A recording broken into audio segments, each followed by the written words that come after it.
founder and executive director of Our Honour, which is a non-profit that empowers veterinarians, veterinary students and animal professionals to speak their conscience and work for the best interests of others, no matter the species. She's also on the founding committee of Veterinarians Against Ventilation Shutdown and a board member of Leaders for Ethics, Animals and the Planet, which teaches kids about farmed animals through farmed animal sanctuaries. She was recently named one of Vox's Future Perfect 50, congratulations, which lists the scientists, thinkers, scholars, writers and activists building a more perfect future. Over to you. All right, thank you so much. Thanks for having me. I'm just going to share my screen here. And feel free if anybody has any questions during the presentation. I guess most of you are in person, but I'm happy to take questions during or after, whatever kind of works best. I'm very flexible. Um, Maybe after might be best. So hold your questions. But yeah, so I grew up in 4-H. I was the vice president of my local 4-H club. And if you don't know what 4-H is, it's this sort of it's a publicly funded program that was meant to bring in more modern agricultural practices to rural communities through their more impressionable children. And this started in the early 1900s, and it's a publicly funded government subsidized program. And in that program, I raised goats and chickens and spent most of my free time training and competing in equestrian sports, dressage, hunter jumper, reining, endurance, 3-day eventing. And this is a photo of an off the track thoroughbred named Lucy, who I trained up to pre St. George. And in 4-H, we were taught to be stewards of animals, whether for food or fiber or sport.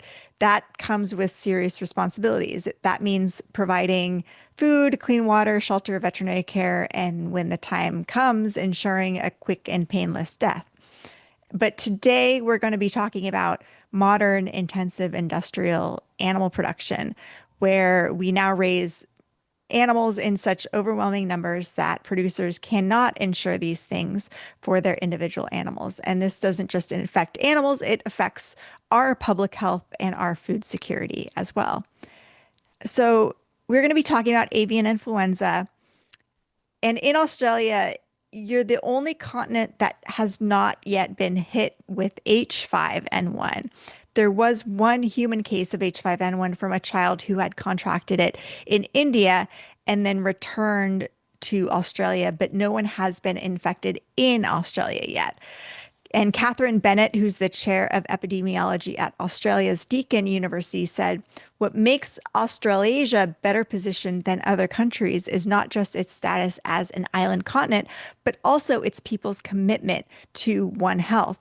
She said, this is a unifying approach to balancing the health of people, animals, and ecosystems. And with that comes a hefty investment into environmental, animal, and human surveillance, she said.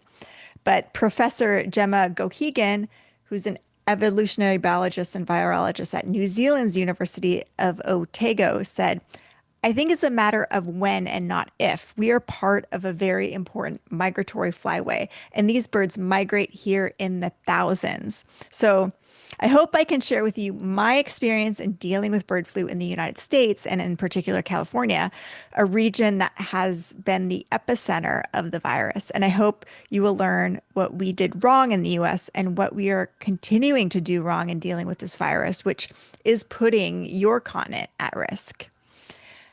So I've spent the last 10 months investigating the avian influenza outbreak in the Central Valley of California, and I've captured thousands of images from more than 50 herds.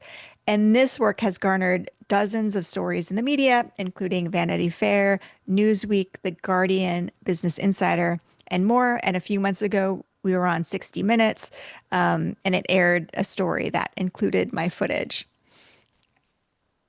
And It's also gotten international headlines. Der Spiegel, the biggest outlet in Germany, covered the story twice, as well as Le Monde and Elle Magazine in France. So back of May last year, virologists, scientists, and public health officials were sounding the alarm. We were not doing enough testing. Veterinarians were being threatened with being fired if they pushed producers to test. Workers were counseling each other on how not to consent to testing.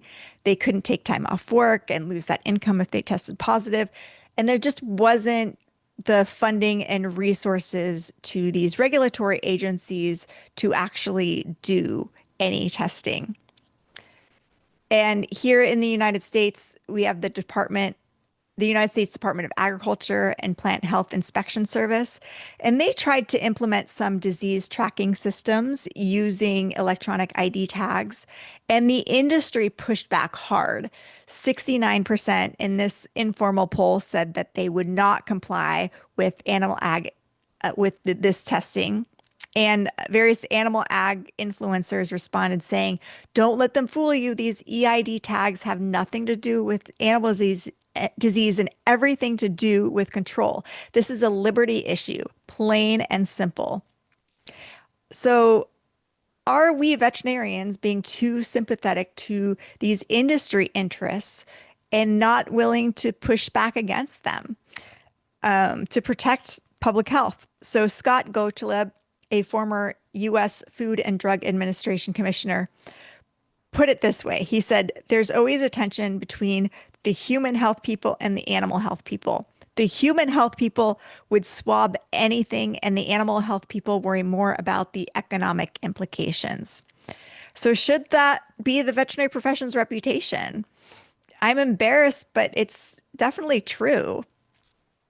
So where did this all come from? This highly pathogenic avian influenza variant is classified as H5N1 2344B. But the ancestral strain initially emerged in farmed poultry in Guangdong, China in 1996. It underwent continuous evolution through genetic drift and reassortment while circulating within Eurasia and Africa for the past 2 decades. Then, in late 2021, migratory birds infected with H5N1 2344 crossed the Atlantic through Iceland, which led to a dramatic increase in the scope and impact of this disease. And now more than 174 million commercially raised birds in the United States have been killed to stop the spread. And these are the number of species that have been affected: dolphins, skunks, dogs, cats, seals, sea lions, deer, bears, horses, squirrels, and many more. No version of this virus has ever before spread this rampantly across this many mammal species or so thoroughly infiltrated American farmed animals. And this is the range of symptoms and lung pathology that is seen with these species. They all show neurologic symptoms like seizures and tremors, which has researchers concerned about how it affects the brain and potentially even the human brain. Only some of these animals had respiratory signs. So back to the United States, 174.8 million birds have been exterminated due to these avian influenza outbreaks since 2022. Not all of these birds were infected. In U.S. policy, if a facility notices an increase in mortality or sick birds, then they are tested, and if positive, all of the birds have to be exterminated. This is known as depopulation. And in the U.S., we have facilities with millions of birds, and they all have to be exterminated, even if just one building is affected. And now avian influenza has infected dairy cows. 1,020 herds nationwide with 770 herds, now 771. Just today, there was one more herd positive in California. But cows aren't depopulated on infected facilities. And I'm not advocating that they should be. Most cows can recover. Some do die. Some don't return to milk. Some abort, have trouble becoming pregnant after that. So even though they do survive, the producer might decide to send them to slaughter because they aren't productive. When they are sent to slaughter, the producer often doesn't get very much money for their carcass because they're in really bad shape. They're really thin. Getting exact numbers on what percentages die and are cold has been really challenging. It's very region and climate dependent. We know when it's really hot, more cows suffer, more cows die, and it's a lot worse. So why does California have so many infected herds compared to the rest of the states? And I think the answer to that question will help Australia understand how you can protect your country. California produces 20% of our nation's dairy, and nowhere is that more concentrated than in Tulare County. And if you pull up Tulare on Google Maps, you'll see hundreds of dairies and poultry facilities packed tightly together right beneath the Pacific Flyway. And this is a screen grab of just a small section. Dairies right next to poultry facilities. And it's been shown that poultry facilities are infected when the virus that is with a virus that is genetically similar to the virus that infected dairies. So how are they becoming infected? Possibly due to biosecurity lapses, workers tracking it in, rodents, other wildlife, and possibly due to contaminated flies, dust, debris being sucked into the poultry facilities' ventilation systems from neighboring dairy facilities.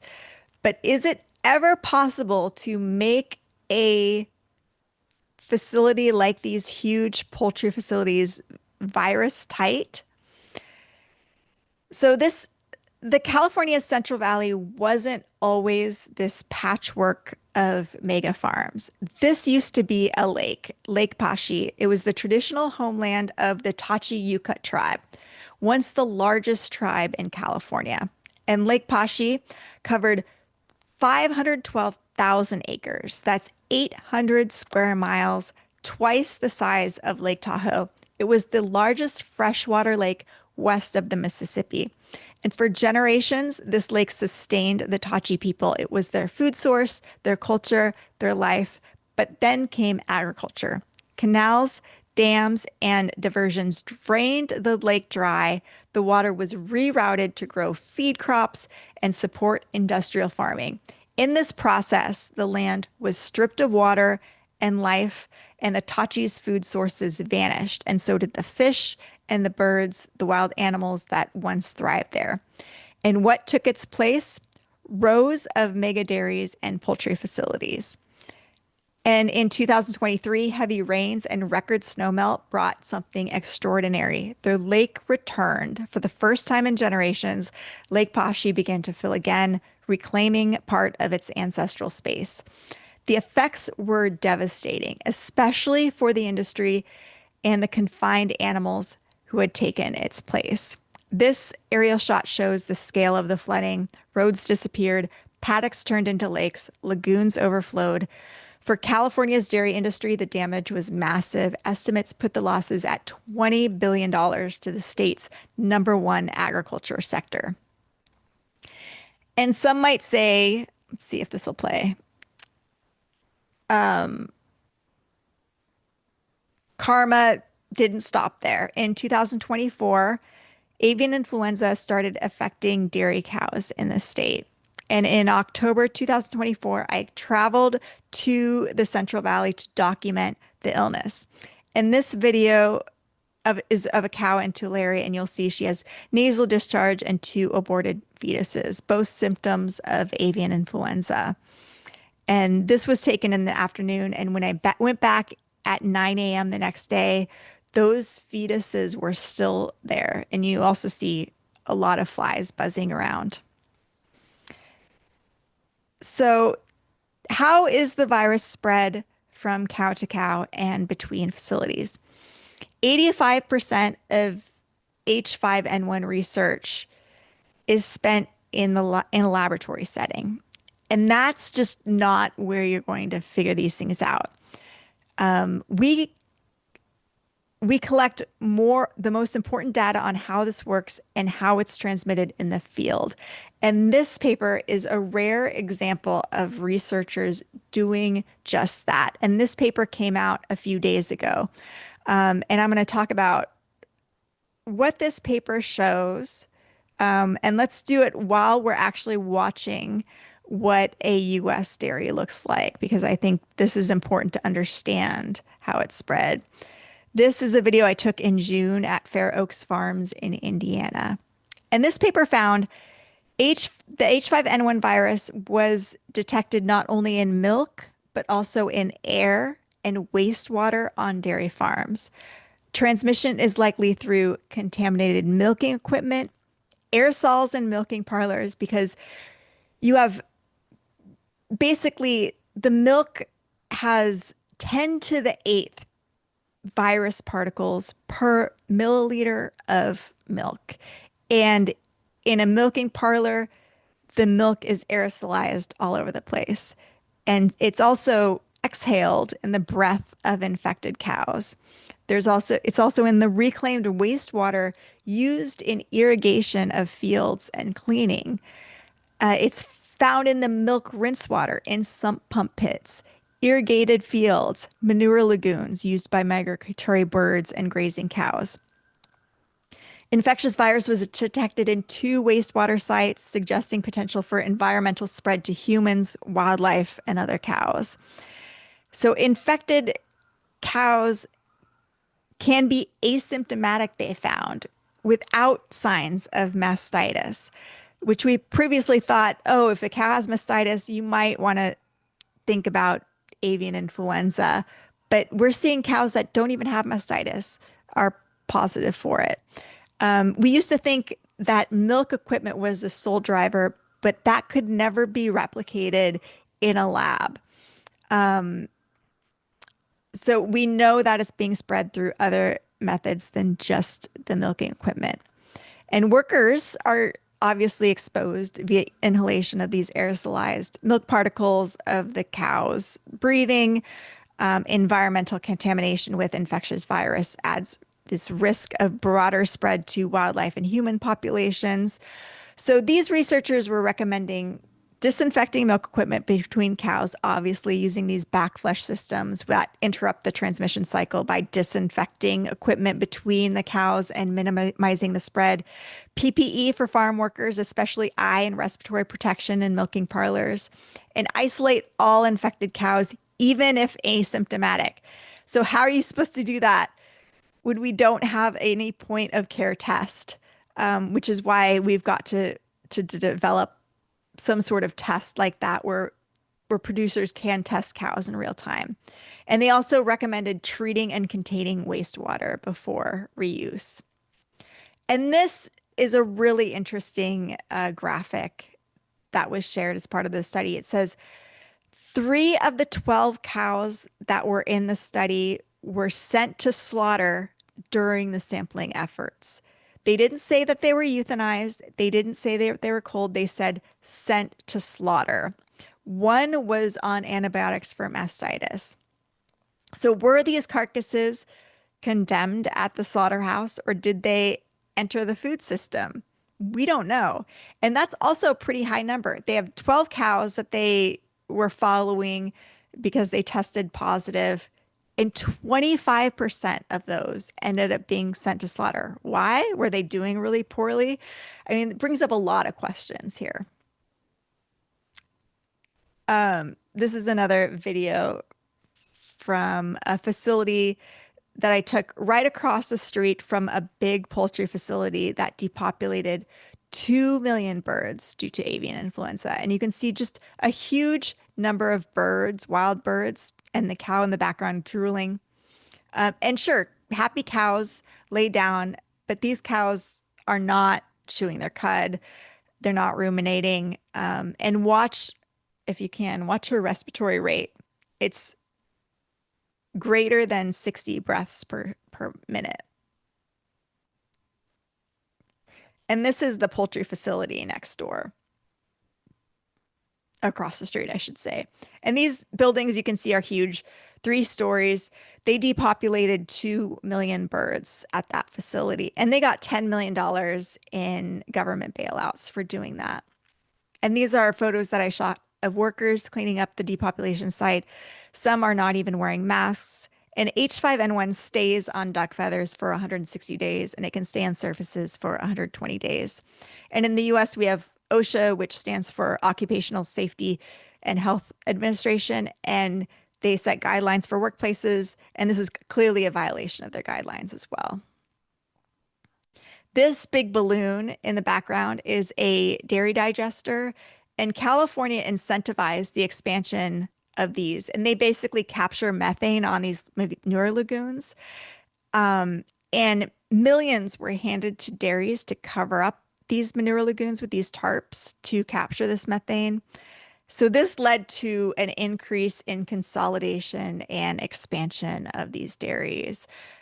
Frank Mitloner, who's a scientist at the UC Davis Clear Center, and basically he's an industry shill as well, said that converting that biogas into RNG is considered by California to be the most negative fuel type there is, and it's rewarded more aggressively than anything else. Dairies can earn more from these so-called low carbon fuel standard credits than they can from selling milk. Here's another photo, and you can see the drool, the snot, the flies with the aborted fetuses in the background. This whole environment is just a playground for viruses. And this is one of the first photos that I took back in October of last year that went viral and was used by a lot of the media stories covering the outbreak. And there are just swarms of flies here and no signs anywhere warning the public of the biosecurity risks. They're just left out on the side of the road. Here's another, and this wall of this container was parallel to the road, so anybody could drive by and see these cows just spilling out underneath this wall. This is a facility just down the street with a dead cow just left out in the open, uncovered, and easily visible with no signage warning anybody of the risk. And they have to leave these cows by the side of the road for rendering trucks to pick up so that the trucks don't spread the disease from facility to facility. But that doesn't explain why they are left uncovered with no signage, which allows pests and other animals to come into contact with them. But of course, as we've seen, this virus isn't just on these dead cows. It's pretty much everywhere. And this is another photo of a dead pile in Buttonwillow, California. Another dead pile I took in Hanford. And you'll see there's also all of these bodies strewn along the road in the background that look like they had been there for weeks. This is a random dead calf that I saw along this side of the road in Corcoran, which was near a cotton mill. And this calf had no ear tag. There were no dairies nearby, and I have no idea how this calf got there. This is another dead cow in Tulare. And this is that same facility in Buttonwillow that I went back to month after month and kept finding dead cows. Like this farm was affected for months and had pretty frequent deaths at this facility month after month. So this virus didn't just go through the facility in a couple of weeks and it was over. It was a prolonged situation. This is a photo of a cow that looked like she was really struggling at that same facility in Buttonwillow. And here's just another little video of a cow. You could see she's pretty thin and she's passing placenta. I don't know if she's aborting or what the deal is, but she's also holding up her left hind leg. She's very dirty as well. Here in the United States, we have these farm standards that they say 98% of dairies adhere to. In my experience, if I look carefully just from the road from any of these dairies, they're not adhering to farm standards. There's certain hygiene standards, there's lameness rates, there's mitigating heat and cold, and I am just not seeing that these facilities are actually adhering to these farm standards. So is leaving bodies out in the open uncovered on the side of the road legal in California? California regulations say that animal carcasses from animals on pasture or rangeland shall be managed so as to prevent the creation of excessive vectors or adverse health well-being conditions. So I don't think that they're following the law here, and that's par for the course with the industry in the United States. There are all these regulations, but these facilities just are not following them. I called the California Department of Food and Agriculture with my concerns.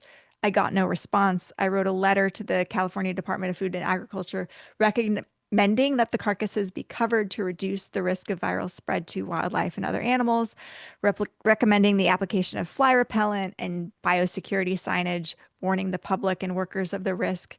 They never responded. But some people, including my veterinary colleagues, aren't happy that I'm documenting these things.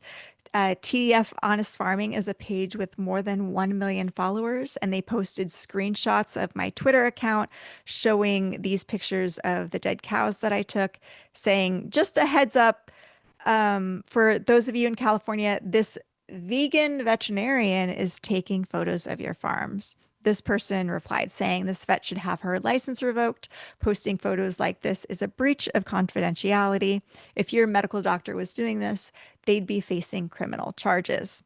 And it's kind of interesting that in this situation, they want to compare cows to human patients because it would be wrong to pile up human bodies by the side of the road, not to mention impregnating humans in order to extract and sell their milk for profit.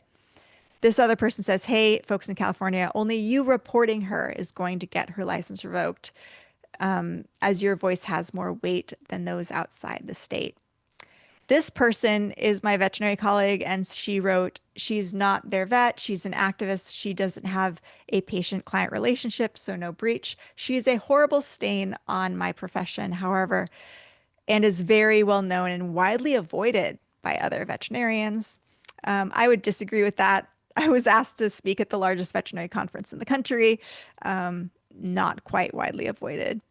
In order to understand why the veterinary profession is responding to my investigations like this, we have to understand the culture and training of veterinarians in the United States.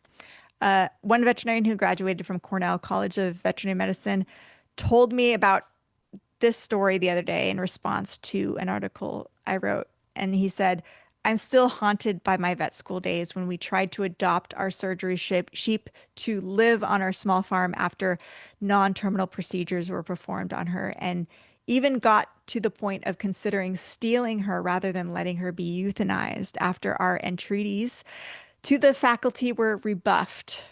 One of our classmates ratted us out, and we were threatened with expulsion if the sheep disappeared. I also was called into the dean's office after helping found an AVR, which is Association of Veterinarians for Animal Rights chapter at Cornell, because they were worried I would be breaking into research labs, stealing animals, and destroying property.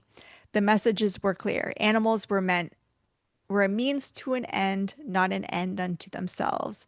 As you noted, many vet students end up embracing this ideology to varying degrees.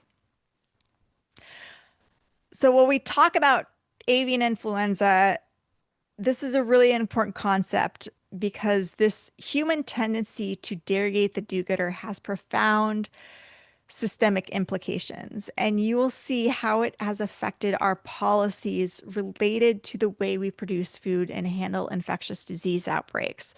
This recent paper found that moral reproach, even when it's only implied, can sting deeply, because most people care profoundly about their moral identity. In fact, research shows we tend to value being seen as good even more than being seen as competent. That's why people often react defensively or even with hostility when they feel morally judged. And here's where it gets especially relevant.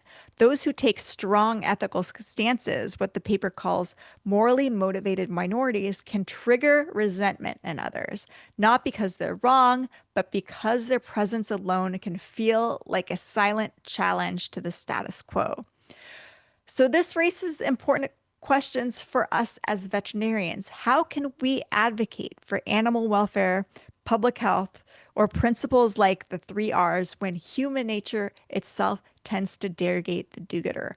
What does ethical leadership look like in a profession where challenging the norm can make you a target and not a hero?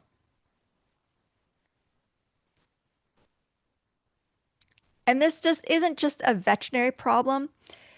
The pressure to become complicit in harm exists in all healing professions, even in human medicine where patients have rights and legal protections. This essay was written by a medical student and explores the moral vulnerability that can emerge within medical culture itself.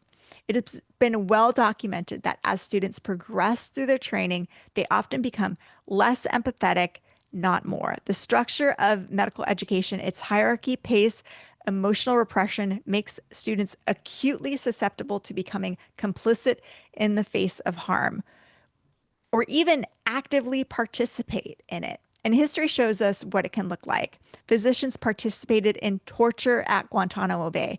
During Hurricane Katrina, doctors carried out mercy killings. Many medical students were taught to perform pelvic exams on anesthetized women without their consent.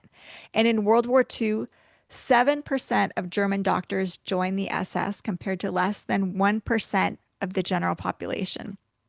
And in her research, Colini found that most doctors who participated in the Holocaust weren't inherently different from us. They were ordinary people who believed that they were doing something unpleasant but morally necessary. New doctors quickly came to see the horrors of these camps as just how things are. And we like to think that we've learned from the horrors of Nazi medical experiments, but we haven't. In this book, The Occasional Human Sacrifice, Carl Elliott exposes modern day research scandals, including deadly tracheal transplants at the top institutions in the 2010s, where it took years and multiple deaths before anyone spoke up.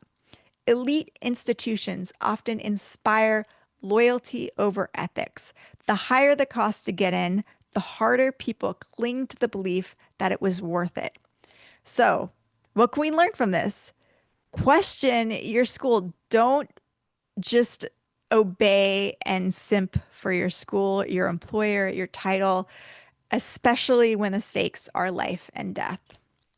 And Coligny concludes by saying, as we progress through medical school, perhaps one part of leading an ethical life as a physician then is not allowing one's existing moral compass to be recalibrated by authority and socialization. The human medical profession is grappling with this and taking steps to mitigate this problem. Unfortunately, the veterinary profession is not, and we will go into why that is. The way we teach veterinary medicine is hurting students' moral growth. And this study found that, unlike in other fields, veterinary students didn't show the usual increases in moral reasoning over 4 years of training. In fact, their education may have inhibited that development. When students are required to harm the very patients they came to school to help, it doesn't just teach surgery, it teaches moral disconnection. And if you want to understand just how far the veterinary profession still has to go, consider this. Not long ago, veterinary schools routinely gave each student a dog to operate on over and over until they finally killed the dog. And Bernard Rolland, who taught veterinary ethics at Colorado State University, recalled one student who anesthetized a dog, beat the dog with a sledgehammer, and spent the semester repairing the damage. He got an A. And professors defended these labs by saying students needed to be tough, that if you couldn't stomach killing a dog, you didn't belong in the profession.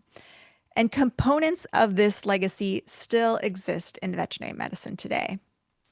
And eventually schools started to see that repeatedly anesthetizing and hurting the same animal, then waking them up to do it all over again was unethical. So instead, they had students perform surgery on one animal and then kill them before they even woke up.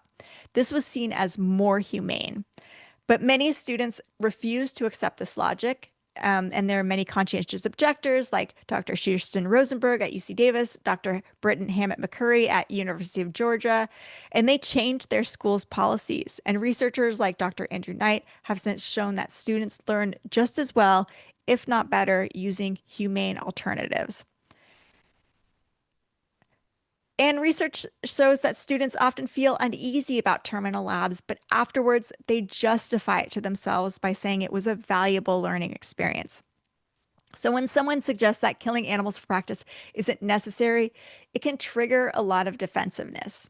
But I never had to kill or perform any unnecessary surgeries on animals to learn. I trained on models. I practiced under the guidance of skilled surgeons and operated on animals who actually needed our help.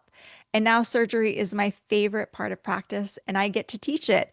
And this is me and Dr. Daniela Castillo teaching students in Mexico. I'm also teaching students in Fiji and the Navajo Nation. So we're helping animals who need it, not harming them.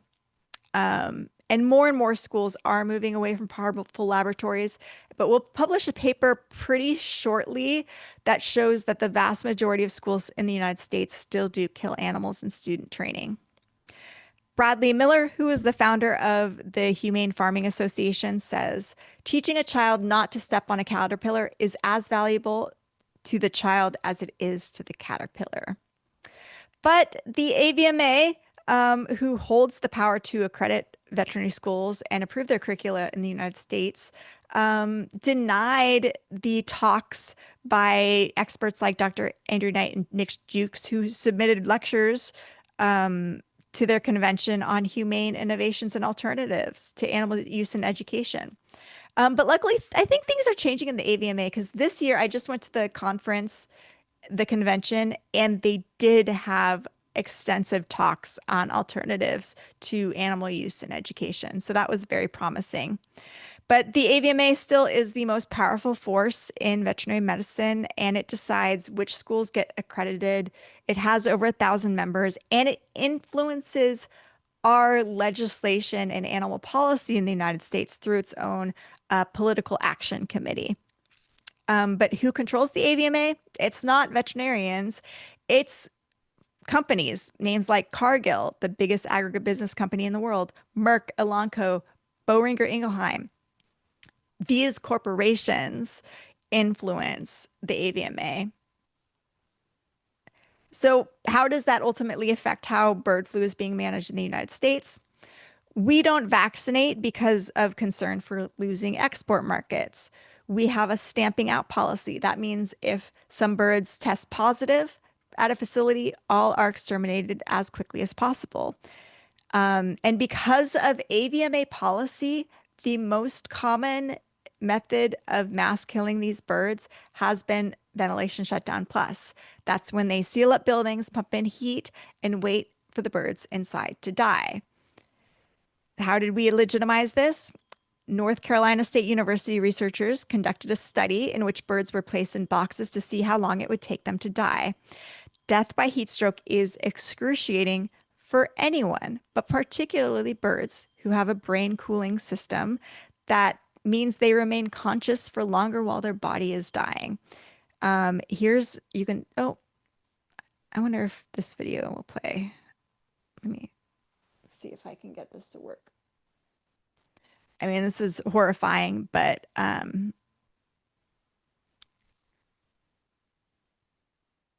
this was funded by a U.S. Poultry and Egg Association grant of $100,000, and it happened at the Prestige Department of Poultry Science. That name comes from Prestige Farms, one of the largest pork and poultry producers in the country, and they donated $10 million to the school for naming rights. Are there less cruel methods? Yes. This is, let me see if I can go through this. This is a table from the Animal Welfare Institute.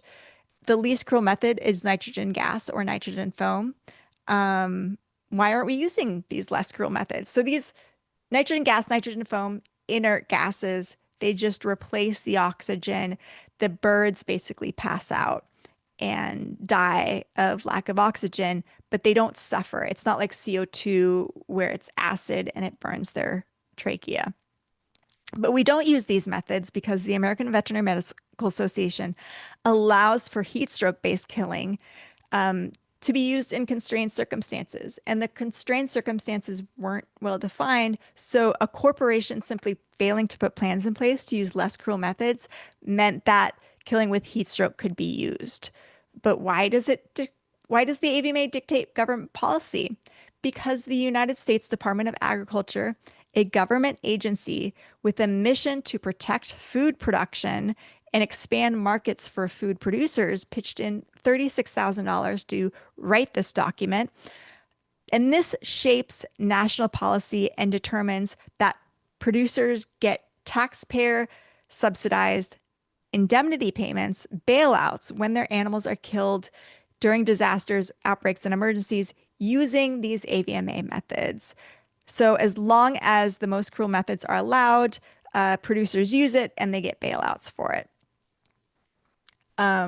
This method first came to light in 2020 during the COVID-19 outbreak when pig producers used it as a way to exterminate healthy excess pigs when slaughterhouse capacity was reduced because of sick and scared slaughterhouse workers and China canceling their orders of pork.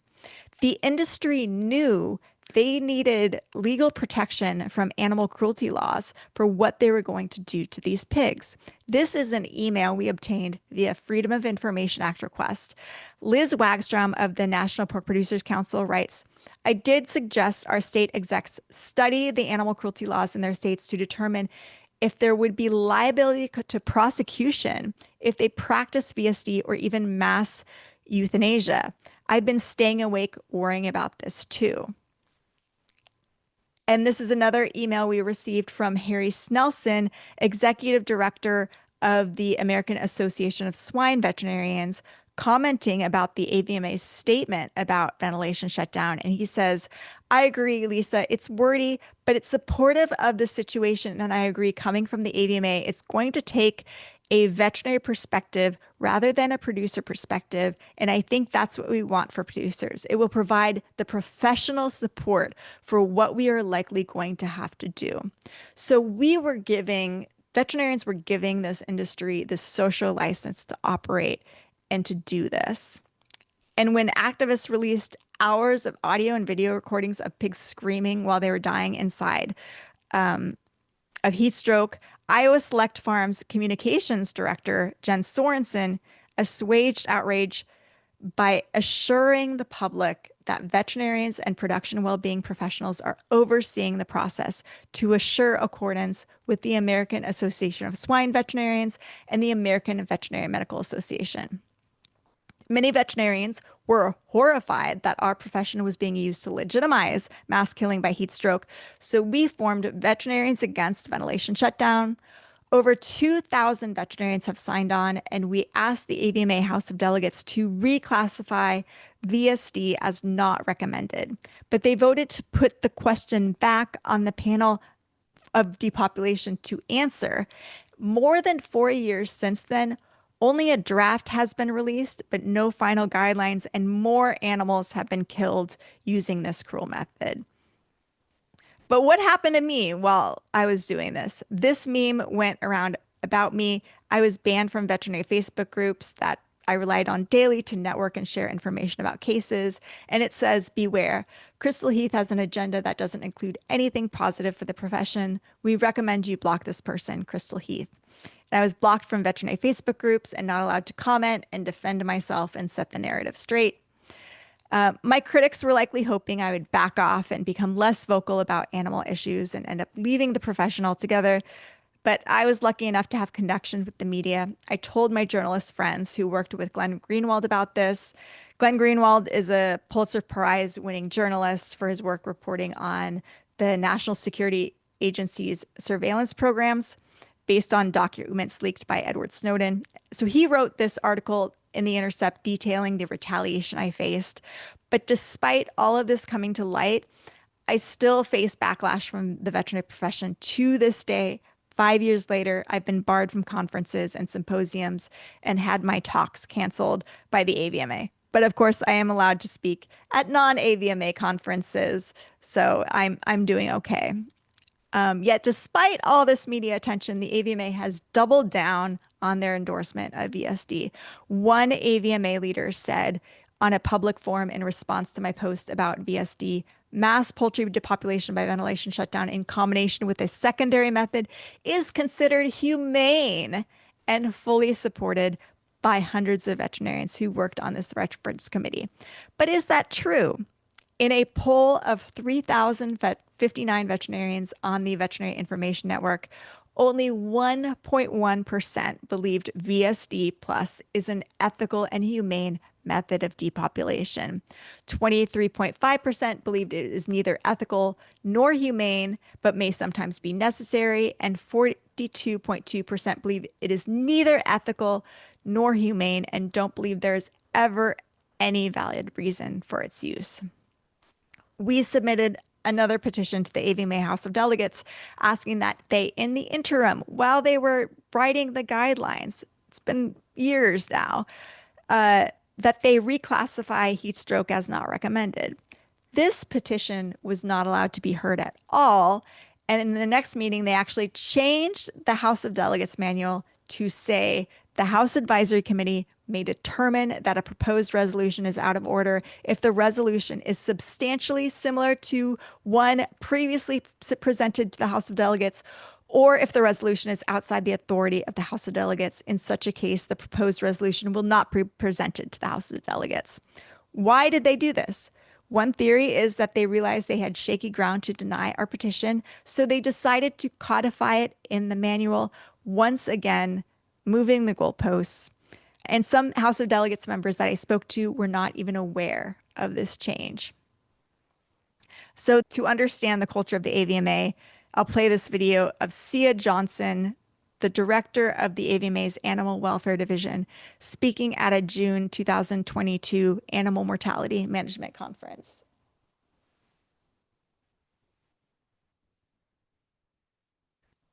Oh, you probably can't hear this. Oh, well, I'll read what she says while you're watching it. It says, basically, some of these methods are at risk of leaving the guidelines. I think you probably have an idea of what those methods might be. We need data to support them staying in the document. So is this how a scientific body should work? They're seeking out information from the industry and cherry picking data to ensure that Ventilation Shutdown Plus stays in the guidelines. So yeah, as it stands now, the draft of the guidelines was published, but they do not cite any sources that are critical of VSD in the draft of the guidelines. And some people argue that VSD is necessary to keep the price of food low. Is that true? Cal-Maine Foods, the nation's largest egg producer, their stock price has more than doubled over the past year. Their quarterly sales have skyrocketed 718%. Their CEO's salary is over $1 million. Tyson's CEO makes $13 million a year. Hormel's CEO makes $6 million a year. They pay their average worker $47,000 a year. So allowing VSD doesn't actually lower the cost of food. It just allows these corporations not to put plans in place to use less cruel methods. They have the resources to do that, and avian influenza has been a known threat since 2004. They've had plenty of time to plan for this. How much money are we talking about? We collected data on the top bailout recipients. This payment data is publicly available from usaspending.gov.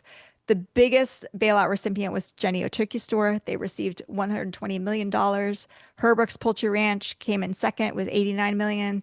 Cal-Maine Foods came in third with $44 million. And now the current administration is increasing the indemnity payments per egg-laying hen from $7 a bird to $17 a bird. We received the depopulation methods used at each site through Freedom of Information Act request, and we were able to match the payment data to the depopulation events to figure out which companies used which depopulation methods. And we found the top 15 bailout recipients, the ones who received the most money, the wealthiest corporations, who have the resources to use less cruel methods all used ventilation shutdown plus to kill their birds. Our research was featured in a story that appeared on the front page of the New York Times back in April of 2024.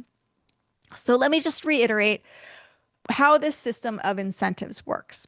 It was a $100,000 industry-funded grant given to the North Carolina State University Prestige Department of Poultry Science, which was an industry-funded public university department, which was used to legitimize ventilation shutdown plus going in the guidelines.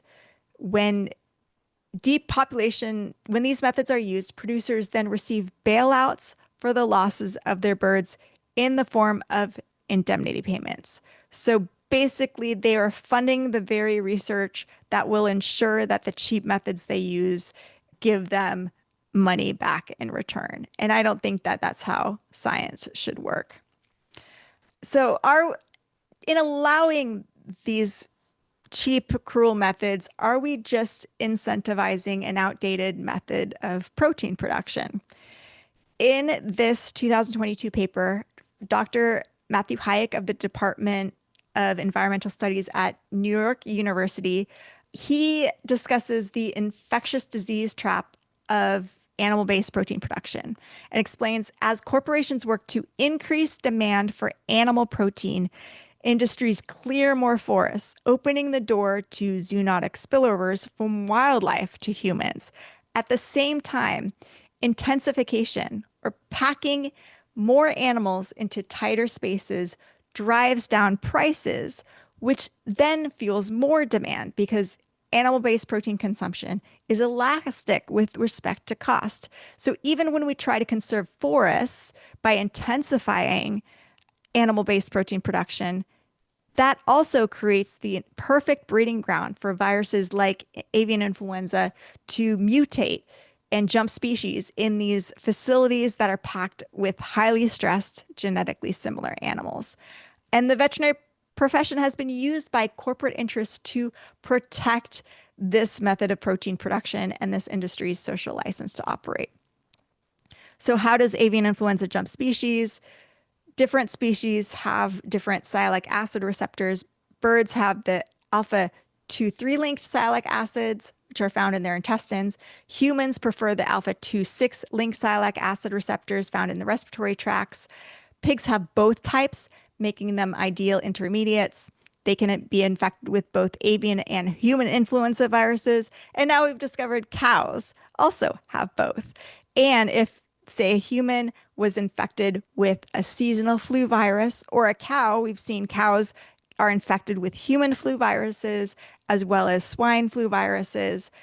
If one cell is infected with both, the 8 segments of RNA genome can reassort, swap, and create a new strain of influenza viruses that is more easily spread from human to human, creating a virus of pandemic potential. This happened in 2009 with the H1N1 swine flu pandemic that was resulted from a reassortment of avian, swine, and human flu viruses.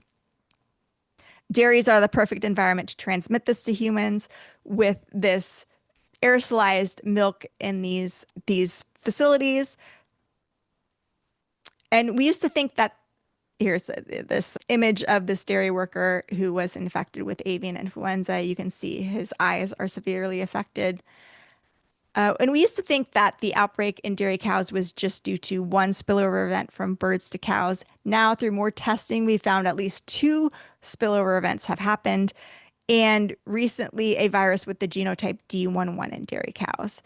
And John Korsland, who is a former USDA scientist, says, I can't overemphasize what a big deal this is. This is truly an S show unfolding into a nightmare scenario. We have no idea how widespread this version of the virus already is in cattle herds. This same genotype D11 was previously found in a British Columbia teen who was severely ill and hospitalized for several weeks before recovering. This is a radiograph of what her chest looked like. And she was placed on ECMO, which is extracorporeal membrane oxygenation, which is a heart and lung bypass machine. This is very serious because only about 50% of people on ECMO survive. Of those survivors, they have lifelong complications, including 30 to 50% have long-term cognitive impairment. Depression, anxiety, PTSD is reported in 30 to 40% of survivors. All of this when we can now make cow's milk without using cows, using precision fermentation. This is the same technology we use to make insulin now. And some say if we used this method to make protein, we could meet the protein needs of all humans on Earth with a land area the size of London. And we can now make egg protein using potatoes. This company, Polpolo, is also doing just that, making egg proteins from potatoes. So what sort of protein production methods should we be incentivizing? This study found that a shift away from animal-based protein production would save $7.3 trillion in health burden and ecosystem degradation. And recent work out of the Harvard T.H. Chan School of Public Health, led by Aaron Bernstein, shows that by addressing the causes of infectious disease outbreaks, we can not only save billions of dollars, but lives as well. And he says, high density livestock operations can serve as an opportune environment for spillover from wild animals into livestock or as incubators for pandemic influenza strains. Large pig and poultry farms, and now we see dairy farms, are where genetic reassortment needed to source pandemic influenza strains may most likely occur. And I've attended several talks about climate change and sustainability at veterinary conferences, and they always say the same thing, that as a nation grows wealthier, their demand for meat increases. So veterinarians have a duty to ensure a safe and plentiful supply of animal-based protein to meet this demand. But our systems are set up to promote animal-based protein because the pharmaceutical industry, feed crop industry, and animal industry depends on increasing the number of slaughter-bound animals. But now 60% of the biomass on Earth is farmed animals, only 4% are wild animals.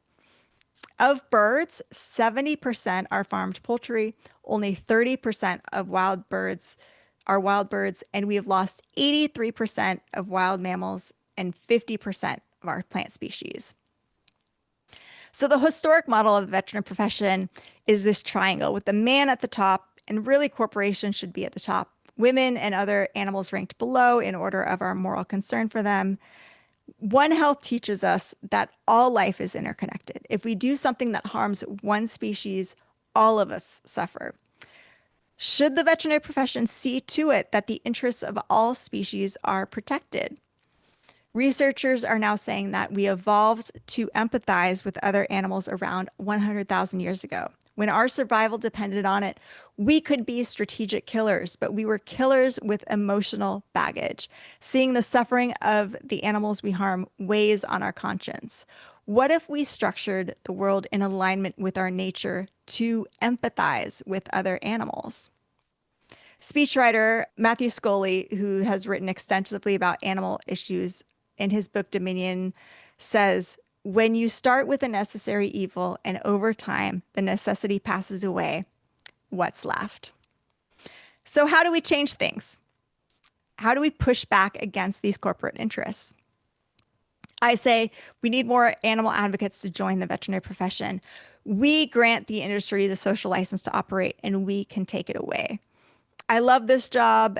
I love being a veterinarian, so I just want to encourage more people to come be a veterinarian so that we have the authority to speak out and protect animals. We should start to question authority, understand how these systems all make us morally vulnerable.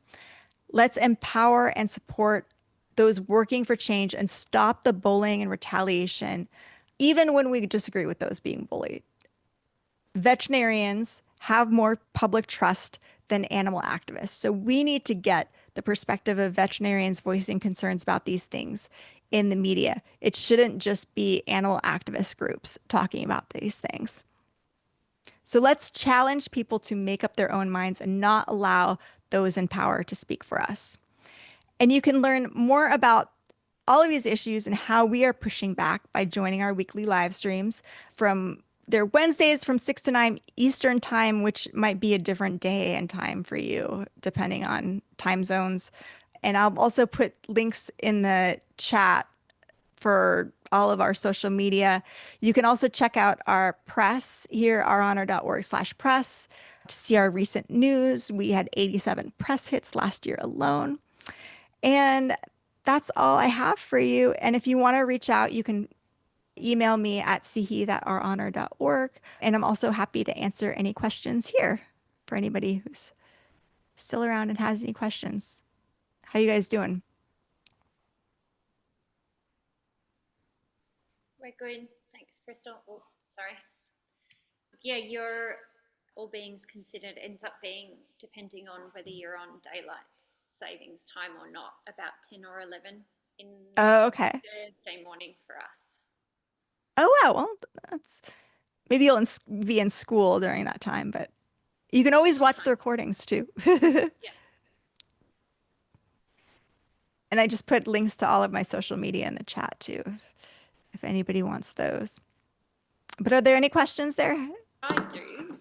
I'm just Okay. wondering, you've been talking about this kind of stuff for quite a while and pushing,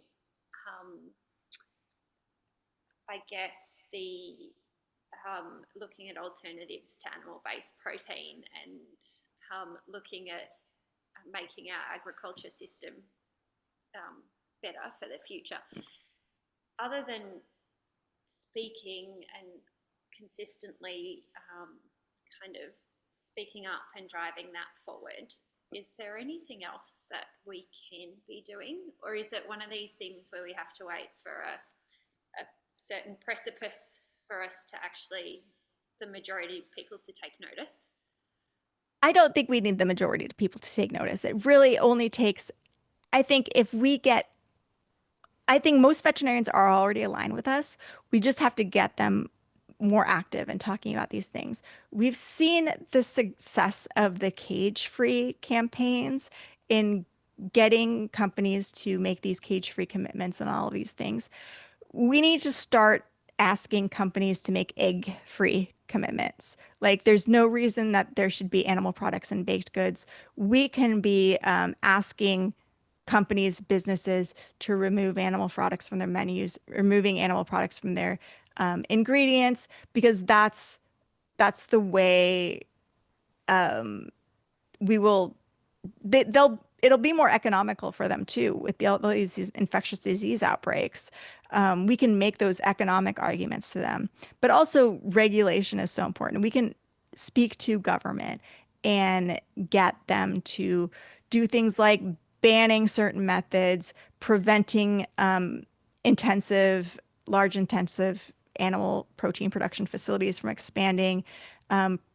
Neighborhoods, communities can stop the installation of these facilities and slaughterhouses, just making it more difficult for these businesses to continue.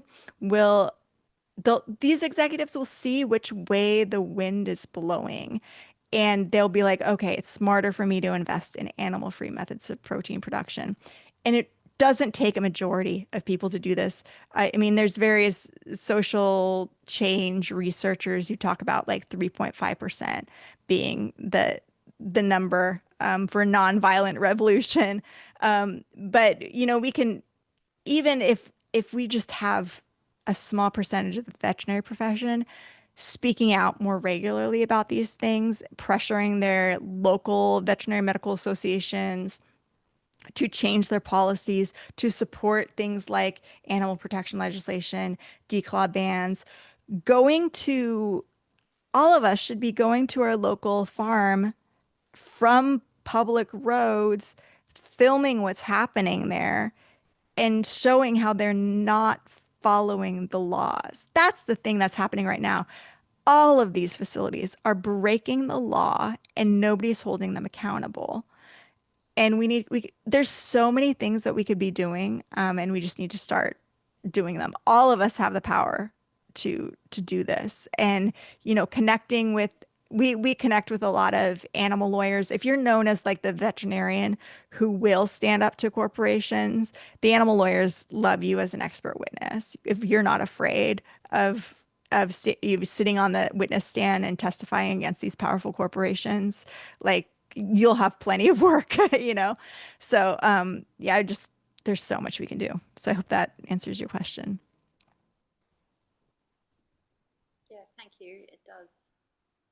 I just wanted to, sorry, I just wanted to add on to Joyce's question. In terms of like what people who are not really associated with the veterinary profession can do to help people who are in the veterinary profession who are getting, I guess, like ostracized, like what you've experienced. And also, I guess, to try to like from an outsider's perspective, like how can we kind of like pressure the veterinary industry to actually adopt these like, more high welfare standards or just to move away from animal agriculture in general.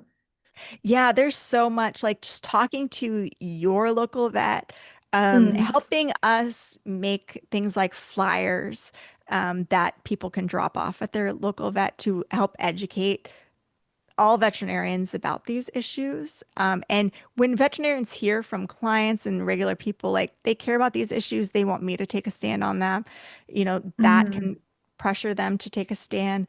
Um, but also, like, there are lots of veterinarians who are so supportive of change, but they're so busy working their practices. So we need like help Yeah. making social media graphics about these things, just, sharing these posts, tagging veterinarians in posts about animal welfare issues, to Mm. helping if you're a good writer, ghost write something that a veterinarian can put their name on. And just letting our honor know about what are the animal issues that you care about out there. If you're an animal advocate working with an animal advocacy organization, um, whatever your animal advocacy campaign is, you should be mobilizing veterinarians around it to lend legitimacy to your cause. So if there's Mhm. any sort of campaign, reach out to us and be like, we need veterinarians to support this. Like, can you Mhm. help us find some, like, and we'll help you out to find some veterinarians to connect with and hopefully bring them in. The more we just need veterinarians to like come and be a part of this. Um, and I think, that will be really helpful.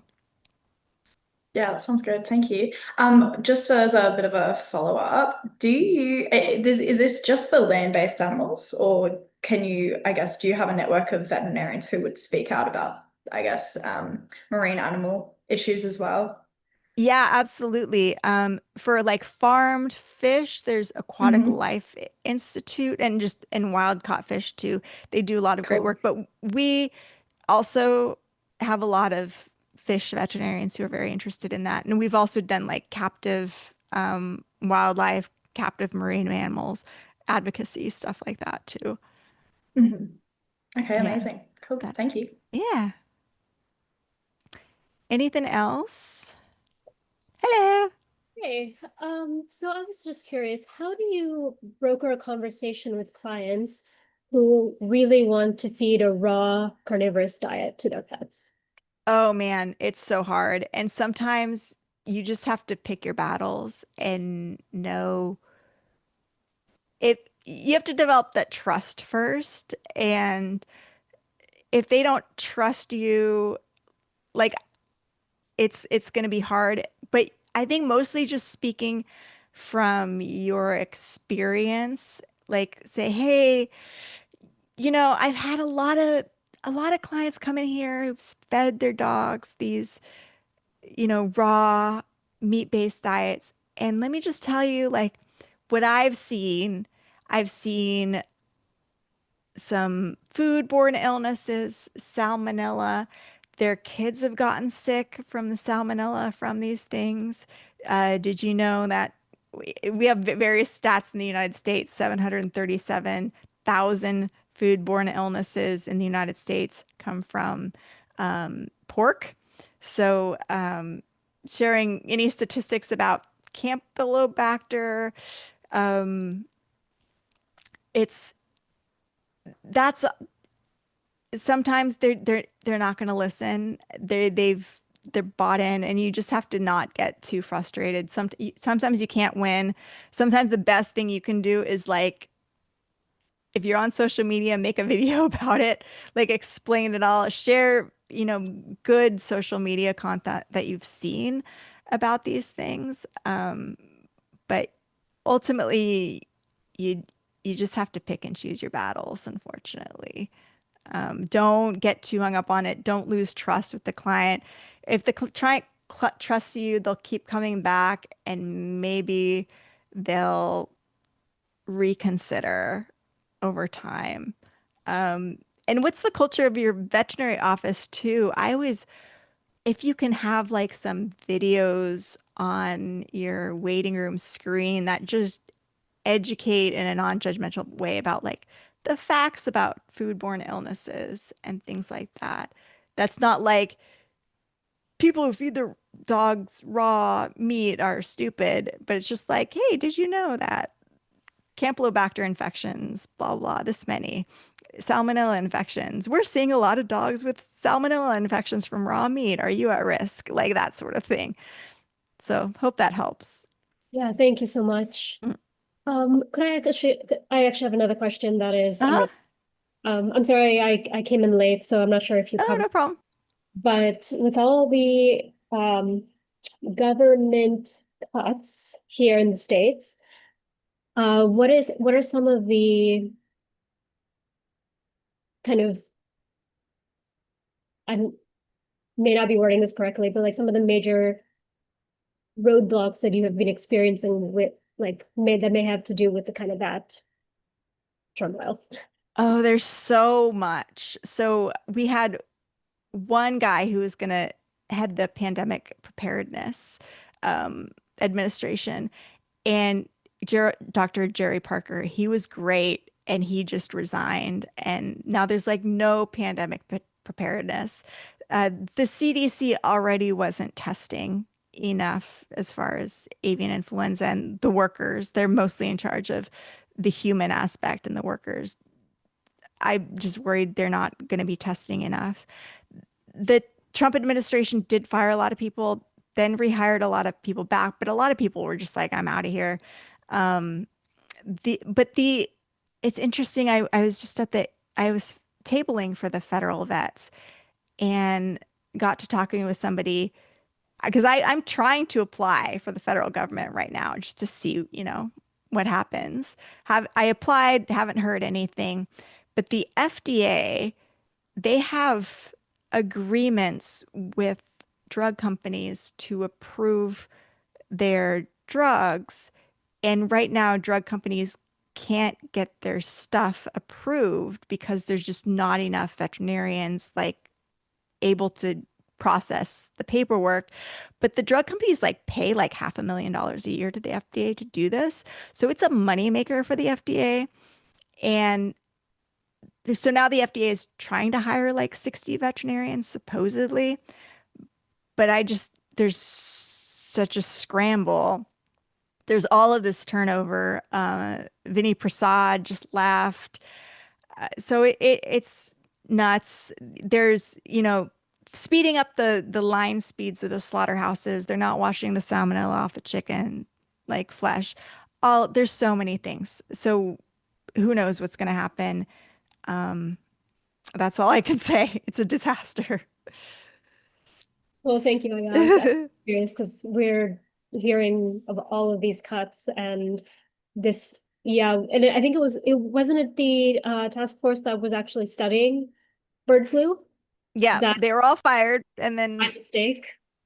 yeah, but hired back. I don't know how many people, there's so much we don't know. Like, okay, so how many people were hired back? How many people were just like, I'm out? Um, yeah. So I'm really worried. We've already seen cats get sick from H5N1 from eating commercial. That's one good argument for not eating raw H5N1. So in this paper, like we saw that these cows were sent to slaughter, their meat probably entered the food system, and cats die from eating H5N1 infected raw poultry meat. We've seen this. These cats die from this. How is H5N1 infected meat making it into the food supply. I personally think that there are broiler producers, turkey producers who are letting sick birds go to slaughter instead of alerting the USDA about this and depopulating, because they're like, oh, we'll save money. We'll just they're getting sick. Let's just send them to slaughter before too many of them die. And we've seen this in our FOIA documents. One slaughter truck arrived to the slaughterhouse. 20% of the birds looked sick, and the Foster Farms, this is Foster Farms executives said, we don't want the government to test it. And the FISIS people, Food Safety Inspection Service people, were asking, can they do that? So they're getting away with all of these animals are potentially entering the food system. It's really not safe. Cats can die if they drink H5N1 infected raw milk or eat infected meat. So yeah, it's a disaster unfolding. Thank you. Anything else?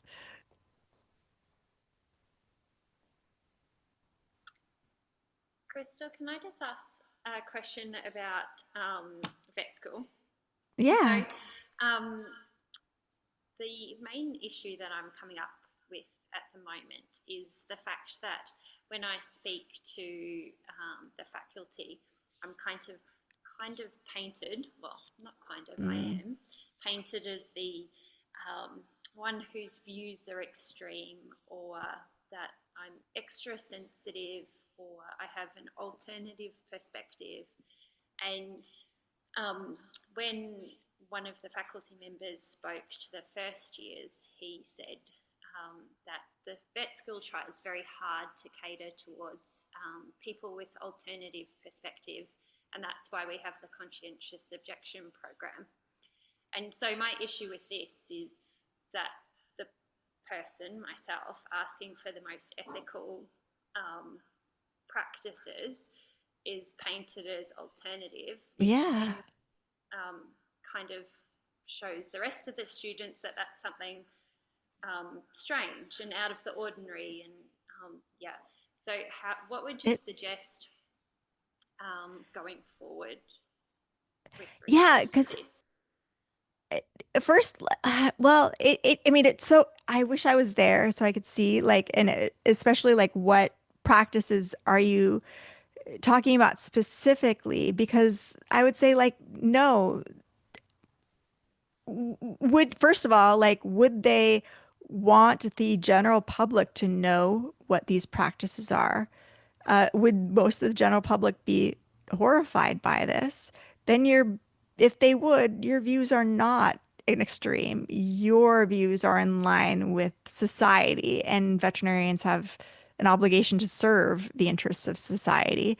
And if they're not okay with, these practices being video recorded and put out there in the public, and they would always argue, like, well, they don't understand, it could be taken out of context and all of this stuff. But you just there's so much evidence, scientific papers on the direction veterinary medicine is going. Like, I can help you with those. We're publishing this paper, and we're going to do a big media push about the harmful animal use in veterinary schools. Like, this, what you're likely proposing is just in alignment with the 3 R's: reduce, refine, and replace. And that's what the veterinary profession should be doing. This is not extreme. And obviously, painting you as extreme is an example of do-good or derogation. So what practices were they concerned about? This one was pertaining to our cadaver use. So talking about the cadavers either coming from the greyhound industry or from shelters, and that if you wanted one that was euthanized in a vet clinic to ease their suffering because they had terminal illness, then you needed to register as a conscientious objector and request one of the memorial program cadavers.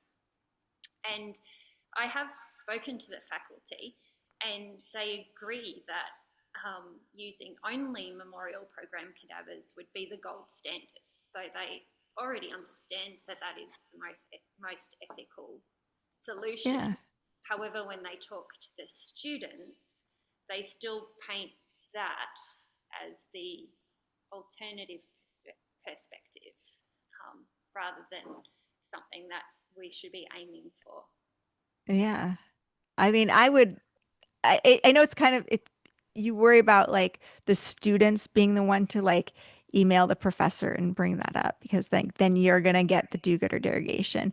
But like maybe our honor would be happy to draft a letter, and a quick letter to any of those instructors, say like, hey, we've got word that you are painting this as alternative, and the language you use is not very conducive to helping students advocate. We want to progress science and education and make it better. And your framing of this as like an extremist view is not helping. All students should have access to the highest standard of ethical care of animals. So, you know, I think it's important to like let them know of this issue, but you know, they probably don't even recognize that bias in themselves. So I wouldn't take it personally. It's just like, you know, I didn't recognize that I was always referring to animals as it, but just because I learned that in school, until somebody like pointed that out to me, and I'm like, oh, I didn't realize I was doing that. I feel so bad. So maybe that's all they need. Yeah, cool. I actually have an email ready to go, but Oh, okay. I'll send it through to you. Awesome. Anything else?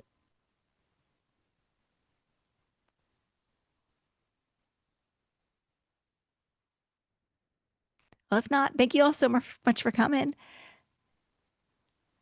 Feel free to email me if you have any questions, or, you know, want to get involved more. And good luck to y'all. Thanks. Thank you. Thank you. All right. Thanks, Good night. Crystal. Bye.